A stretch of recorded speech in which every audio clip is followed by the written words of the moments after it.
Welcome to Stories from the Village of Nothing Much. Like easy listening, but for fiction. I'm Kathryn Nicolai. I write and read all the stories you'll hear on the Village of Nothing Much. Audio engineering and sound design is by Wittersheim.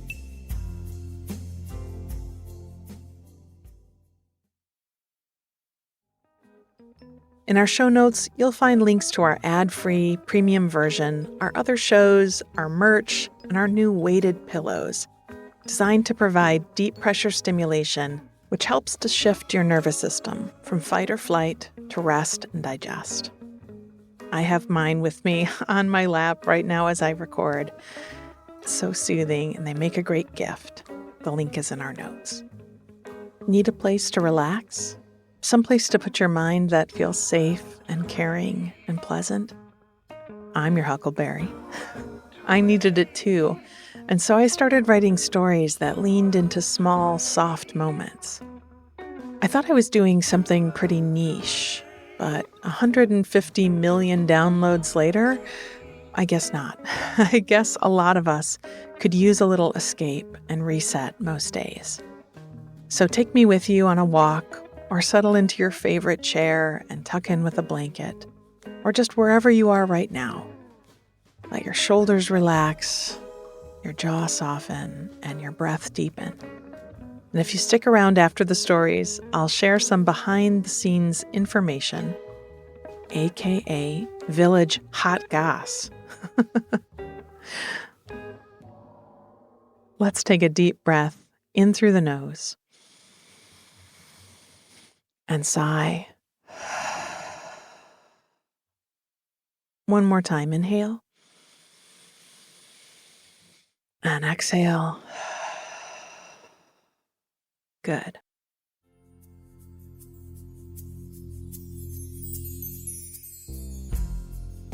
Our stories today are full of whiskers and wagging tails. We'll start with a little brown dog as he meets his new family and falls in love in Crumb Comes Home. Then we'll wrap up tight and head out into the snow to take in the views and the quiet and wish a happy new year to a doe in a pasture. Finally, in Sycamore Settles In, we'll check in with the innkeeper and her new friend as they make up beds, play in the ballroom, and get ready for guests.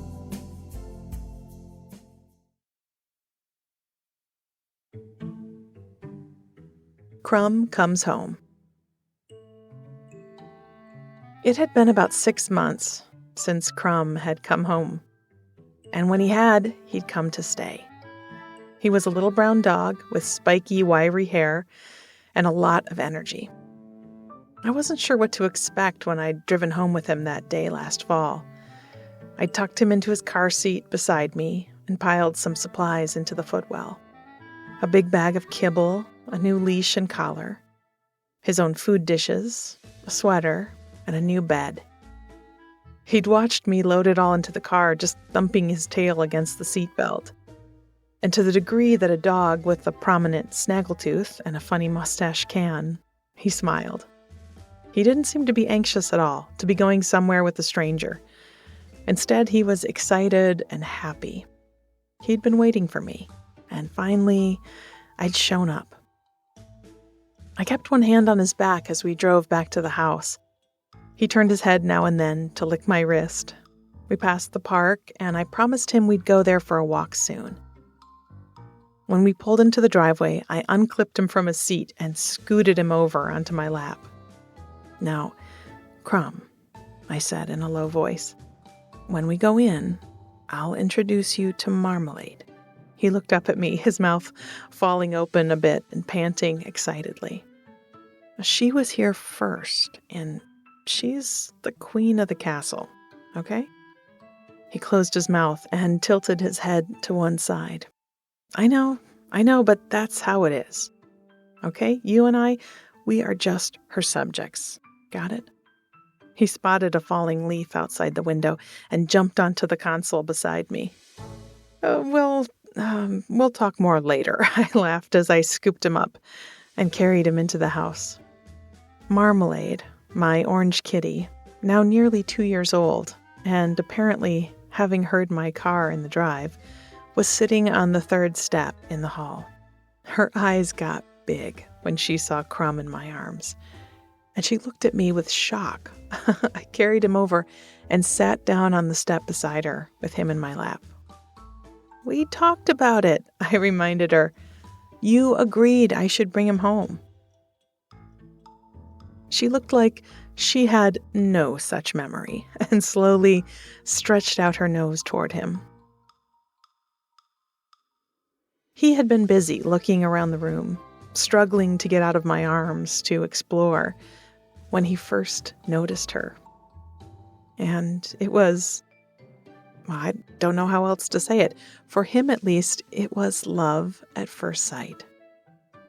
His ears spread out low and soft on his head, and his little whip of a tail started wagging so fast it seemed to blur in the air.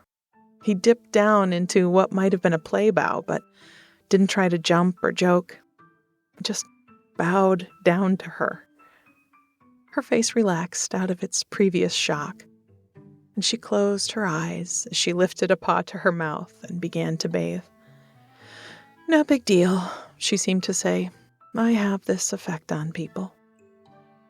That first night, there was a slight dust-up when it came to the sleeping arrangements. Crumb was so excited to be cuddled up in a nice big bed with a human that he was jumping from pillow to pillow. Marmee was clearly ready for her beauty rest, and the pup was disrupting her serenity. One swift hiss from her, and he dropped into the space beside my shoulder. He turned around twice, and I pulled a blanket up over him. Marmee slept on the pillow on my other side, and that became the arrangement to this day. I soon learned that, though he was a few years old, there were plenty of things he'd never done before. One was walking on a leash, and we'd spent the autumn months learning as a team how to make walks safe and enjoyable. Crumb turned out to be a quick learner.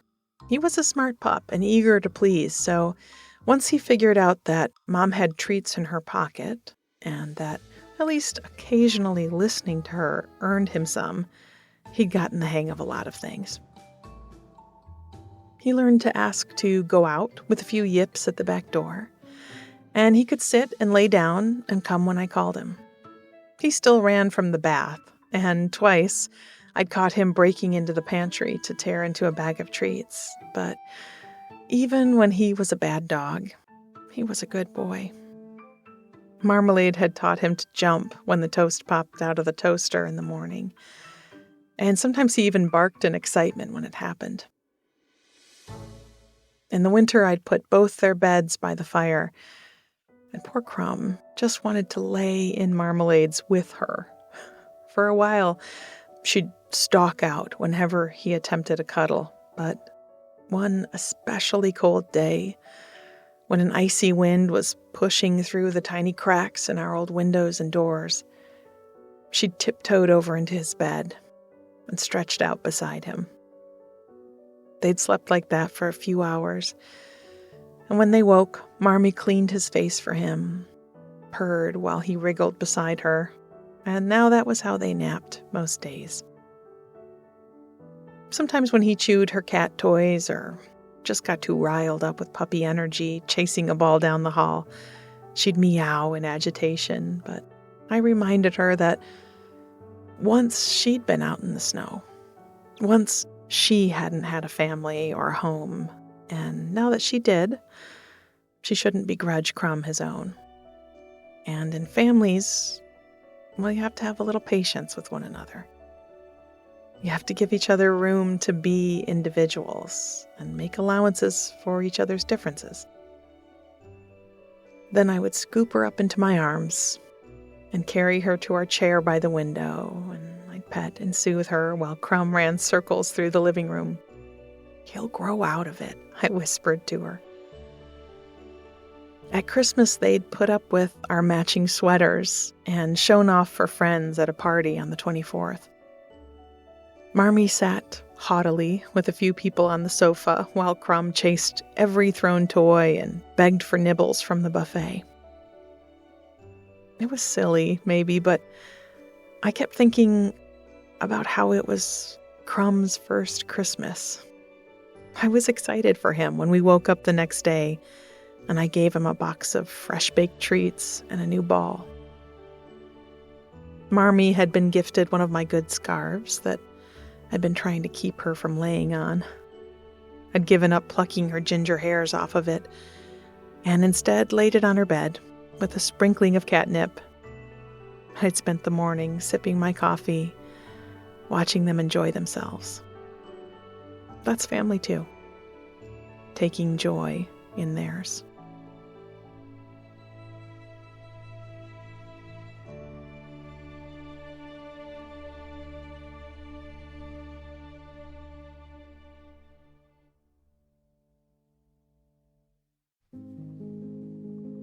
Winter walk. Deep snow had fallen overnight, and the morning broke clear and cold.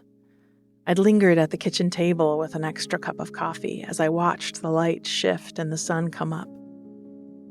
Sunrise in deep winter, with its bright pinks and streaks of yellow, feels like an affirmation from Mother Nature herself. Yes, the days are short and the landscape coated in shades of white and gray, but the skies are vibrant. There is bright light in the thickest days of winter. With the sun up, I'd opened all the curtains and let it slant into the rooms of my house. We hadn't seen much sun in a while, and I found myself stopping to look out and take a few deep breaths every few minutes as I worked through my morning chores. Someone told me years ago that you get a better night's sleep in a bed that had been made. Something about the feeling of tidiness and order that helped you to drift off. So I'd made a habit of it, and now I found it to be a kind of morning meditation. I did it in the same way each time, and took care with the process. I had an armchair with a little ottoman in front of my bedroom window, where I sometimes sat and read, and I stacked the pillows on it and pulled back the duvet and sheet. I smoothed out the sheet under it, and then pulled the blankets back up, walking around the bed and refolding and tucking the edges. I shook out the pillows and plumped them back into place. I took a soft plaid throw that my kitty liked and swirled it into a nest and placed it at the foot of the bed for her. With curtains open and the morning light coming in, the room looked neat and inviting.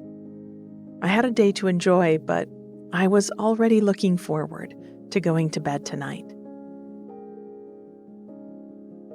With my chores done and the day becoming as warm and bright as it would likely get, I decided to bundle up and take a long walk in the fresh snow.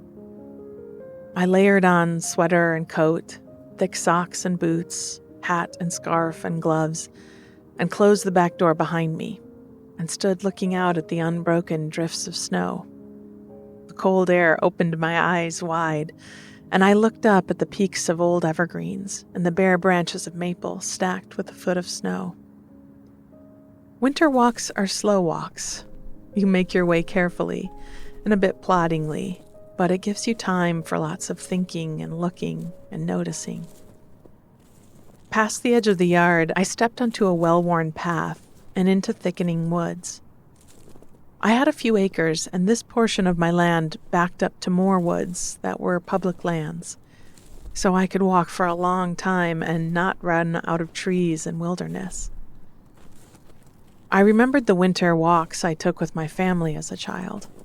There was an empty lot at the end of the street, and beyond it fields and clusters of trees. And while the whole thing was probably no bigger than a city block, it felt like a secret land, a place where there was no end of exploring to be done. Children have this power, to look at something simple and everyday and imagine the wondrous. I felt a growing warmth in my belly and chest from the exercise and fresh air.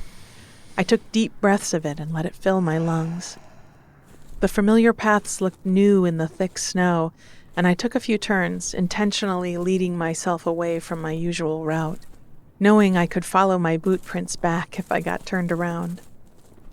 I followed a frozen creek with a trickle of moving water past a thick grove of birch trees, their rippled white bark at home in the white winter, to an open meadow where I stood for a while, a sudden feeling that there was something here to see.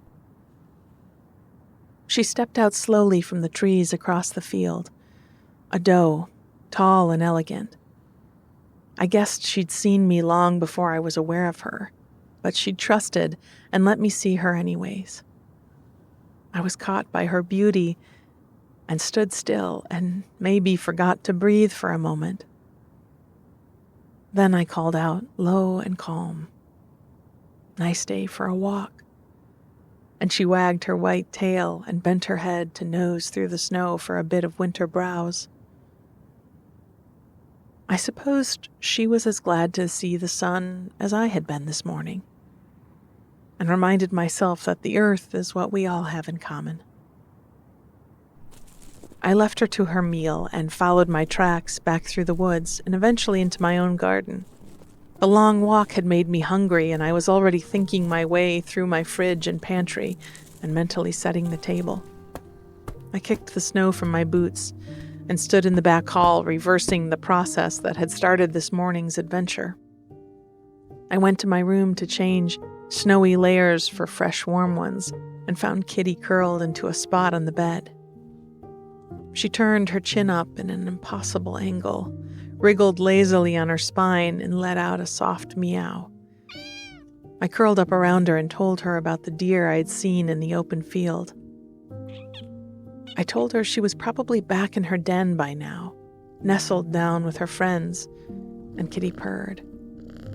It was good to go out into the woods and walk and remember the fresh air, and then it was good to retrace your steps and tuck back into the warmth and comfort of home. The winter wasn't over yet, but the sun was out, and there was much to enjoy while we waited for spring.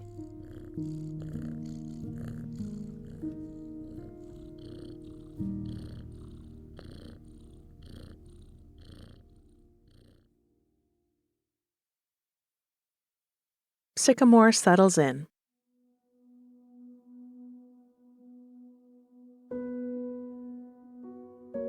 Sycamore and I surveyed the lake from our room, high up on the third floor at the inn. After days of thick gray clouds, we finally had some sunshine, and we blinked into it, looking down at the iced-over lake. There were only a few houses on the lake, and on hazy, foggy days, I can't make them out even from up here. But now, in the bright light, I looked at each one, checking in on my neighbors. The winters here could be long and slow-paced, and we all tended to hole up in our cozy spots. I hoped they were looking back at us at the inn now and then as well. There was a cottage that sat on a bit of land jutting out into the lake a ways. If I had to guess, I'd bet it was one of the first houses to be built here, made with thick log timbers and comprising just a couple of rooms. But it had a tall stone chimney, and I could see smoke drifting out through the pine trees around it. Their woodpile had diminished since I'd last looked, but it was still healthy, plenty to get through the next few months. Their flag was out, something I always looked for, as I knew they brought it in every evening. If a couple days passed without it, I'd call to see if all was well. Once they had just been on a trip, but another time I'd found them both laid low with bad colds and brought around groceries and a quart of chef's soup from the freezer. Further down the shore was a dark green house with a broad porch, still strung with Christmas lights. They had a big yellow dog, and I could see him chasing through the snowy yard, fetching a ball. I imagined how good it must feel to be him, after a few icy, dark days, not able to get out and play, and then today with all this glorious sunshine and his person throwing a ball for him. Sycamore was watching him too, and I reached out and laid a hand on his silky back. He startled a bit and turned toward me as if he'd gotten so involved with watching the neighbor's dog he'd forgotten I was there. He turned back to the window but rounded his body into my palm, asking for more pets. I was new to cats. I'd babysat a few, but never had my own, and he'd only been mine for a few months. But Sycamore and I understood each other just fine. He was a little obsessed with me, to be honest, and the feeling was mutual. In this big empty inn, he was with me all day and night. He followed me down to the kitchen for coffee in the morning. He sat on my desk while I answered booking requests for the summer. When I worked in the guest room or strolled through the long ballroom on the second floor, he was with me. He fell asleep each night, stretched out across the foot of my bed, but I often woke with him curled up against my chest, his head tucked under my chin. He was the most beautiful black cat, and as he sat regally in a shaft of sunlight, I could see all the variations in his fur. There were flecks of brown and a black so deep it looked purple. He almost shimmered. The pads of his paws were a soft pink, and depending on the light, his eyes could look gold or a light green. Like I said, I was slightly obsessed.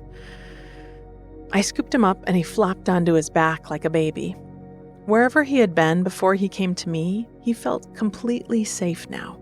He trusted me, and that honestly felt like an honor. It didn't mean he wanted a belly rub. I mean, he was still a cat. But he lay languidly in my arms as I stepped into my slippers and out into the hallway. This old house in the winter, well, it's just me and Sycamore, and it's so big.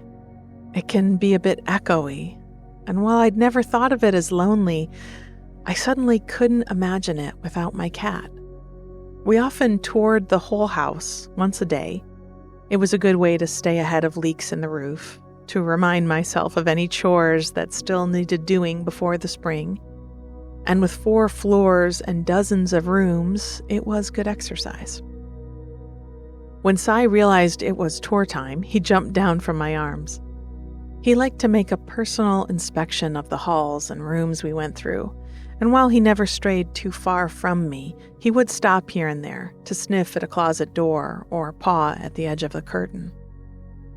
My room sat to the right of the staircase, with long corridors in each direction. We turned down one and started looking in on the rooms. For my own peace of mind, I leave all the doors open when we have no guests, and that way we can just stroll the halls and peer in here and there. I'd spent the last week or so pressing drapes and rehanging them, and I admired the clean lines as I walked past. We would be open for Valentine's Day weekend this year, and Sycamore had been very helpful as I'd been making up the beds. He loved it when I snapped the sheets open over the mattresses, tossed them out and tucked them in neatly on the edges, and after the 3rd room, I'd had to close him out as I made up the bed or the sheets would be full of fur, and he'd spent the whole day yowling at me and sticking his arms under all the closed doors. Now each room was guest-ready, clean, and in a few days, a shipment from the greenhouse outside of town would arrive, with roses for the bedside tables and a big arrangement for the entryway. We worked our way down to the 2nd floor, which had 1 wing of rooms and the ballroom. We surveyed the rooms first, all in place, nothing of note, but as we got closer to the ballroom, Sycamore meowed, and I knew why. The big empty room was perfect for play. He had a collection of tiny cotton mice stuffed with catnip all over the floor in there, and as I walked through, he dove past me and pounced. I chuckled and reminded myself to put away his toys before the guests showed up. This would be the first time since he'd moved in that the inn would be full. I guessed he'd prove a hospitable host, but imagined there might be a few hiccups as we all got into a rhythm. Chef was coming down for the weekend, and they were excited to see Sycamore. I bet they'd make something delicious for him, and Cy would start following them around. As he jumped on another of his toys, I turned and went to the window. The ice on the lake sparkled, and the few stubborn ducks who hadn't flown south were marching in a slow, wobbly line along its edge. Squirrels were racing along tree branches, and even though we were up here and all of our neighbors were down there, I felt we were all connected by the sunshine today.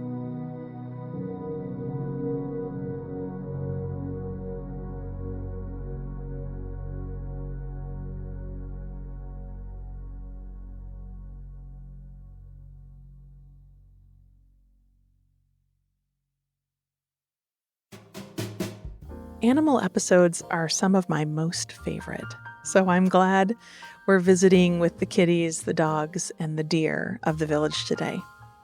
Our first story, Crumb Comes Home, has appeared previously on this show, episode 18, where we talked a bit more about his new life and his forever family.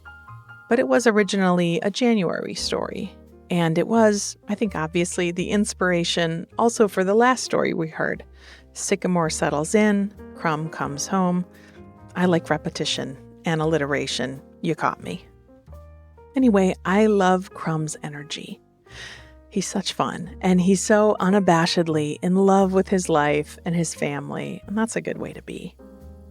If you've ever had a cat, you know that look of shock that sometimes falls on their faces, and I loved thinking about how, even though Marmalade knew Mom had gone to bring home a little brother, she was gobsmacked that it actually happened. It is clearly Marmie's world, and we're just living in it. Crumb is modeled a bit on my dog Ladybug, who we adopted in the summer of 2020. She was 3.5 when we got her, but she had never walked on a leash before. She'd never done a lot of things, actually, but she was so happy and eager to have her new life, and she's so smart. She learned it all in a flash.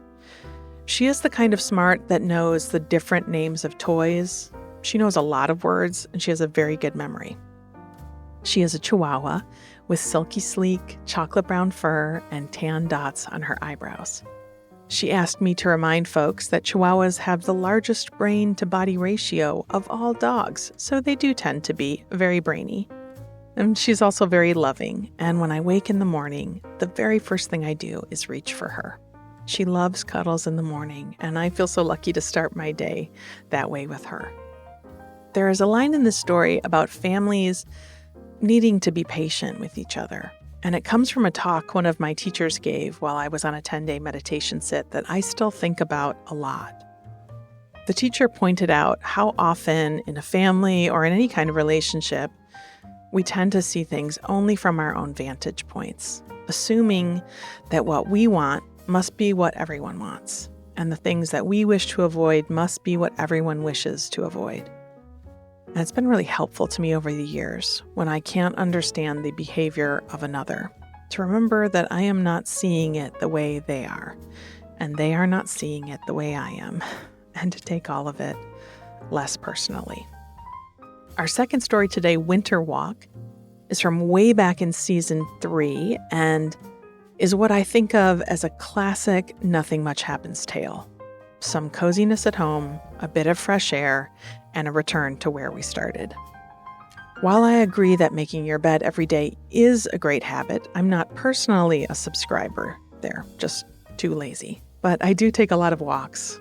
Michigan winters are no joke, and while bundling and maybe some traction cleats for your boots can be required, I find I can still enjoy a walk most days, even in the bitter cold and the snow. Walking in the morning, in particular, is very helpful for your circadian rhythms, by the way, for better sleep. So maybe take time this week for a brief walk in the morning in the crisp air. Finally, we checked in with Sycamore and the innkeeper. His whole story, if you missed it, appeared in episode 45 of this show. Lots of listeners wondered if the yellow dog they see from the window is Clover, the golden retriever, but I don't think it is. The inn is out of town a bit, and Clover is established as living in a neighborhood near downtown. The bit about Sycamore and the innkeeper being a little obsessed with each other reminded me very much of my relationship with my dog Cricket. She is also a Chihuahua, black with a lot of gray and white on her face and chest. She is 13, and we adopted her 2 years ago. She was in pretty rough shape when she came home.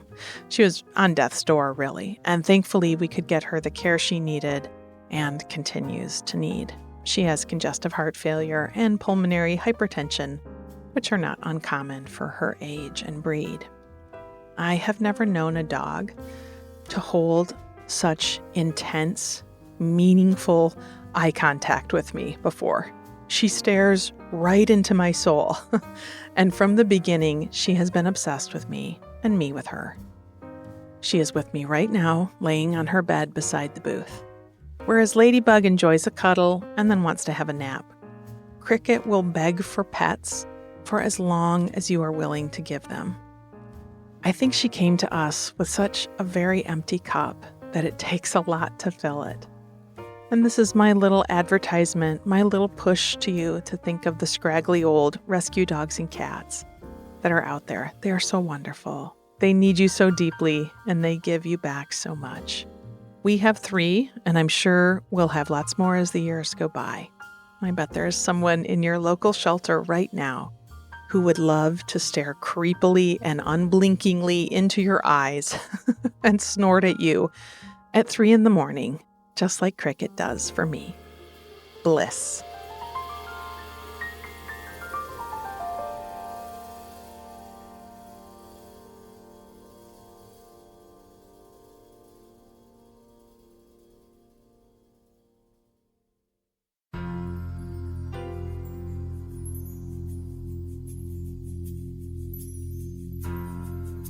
Thank you so much for coming to my little pretend tea party, even though I'm just a stranger on the internet. I hope you can feel how genuinely I hope for your comfort and enjoyment as you listen. May this be a week of small but meaningful glimmers of goodness.